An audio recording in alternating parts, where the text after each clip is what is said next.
L'idée d'AgriBioval, c'était de valoriser de la matière organique. L'agriculture est souvent taxée comme étant un des gros producteurs de gaz à effet de serre. En méthanisant les déjections organiques, nous réduisons l'émission de gaz à effet de serre. Et de plus, ce gaz peut être utilisé pour produire de l'électricité et de la chaleur.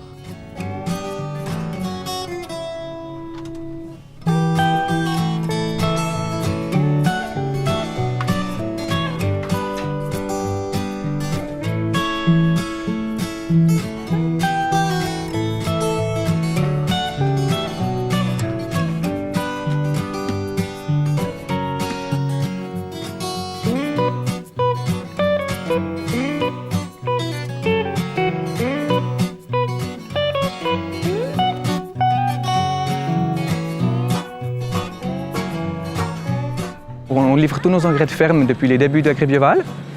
Pour nous, c'était tout de suite quelque chose d'intéressant parce qu'on pense que c'est bien d'utiliser la paille plusieurs fois pour le confort des vaches, pour l'engrais de ferme, mais aussi pour faire de l'énergie. C'est vraiment une chose qui est géniale.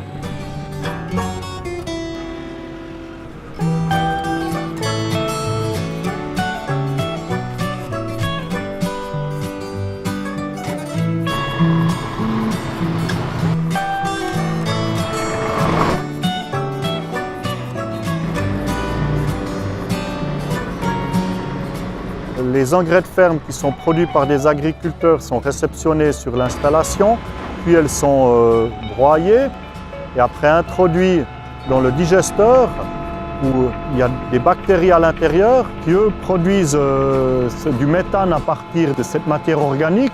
Ce méthane est utilisé comme combustible dans un moteur à explosion. Le moteur à explosion va consommer ce gaz comme combustible. Et le résultat est 1/3 d'énergie électrique, 2/3 d'énergie thermique. Cette énergie thermique est distribuée à nos clients pour le chauffage et l'eau sanitaire. Nous avons décidé de prendre biogaz parce que l'installation n'est pas polluante. Le gaz et le mazout, c'est beaucoup plus polluant.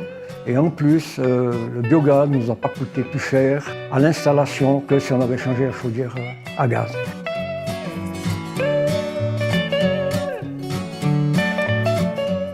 Les avantages pour les agriculteurs sont multiples. Les premiers, c'est du point de vue gestion des engrais de ferme. On améliore la gestion avec les stockages et on épand des engrais de ferme quand on en a besoin pour les cultures. Donc c'est une amélioration pour les eaux souterraines également, puisqu'on a moins de pertes ou de lessivage des nitrates. Les deuxièmes, c'est point de vue organisation du travail, une certaine entraide. On a également dégagé du temps partiel et c'est une diversification du revenu qui est également très intéressant. Les installations de ce genre valorisent aujourd'hui à peu près 6% du potentiel et on pense que 30% du potentiel est facilement exploitable. Et ça me ferait plaisir qu'on arrive à atteindre ces 30% de potentiel valorisable, voire même plus.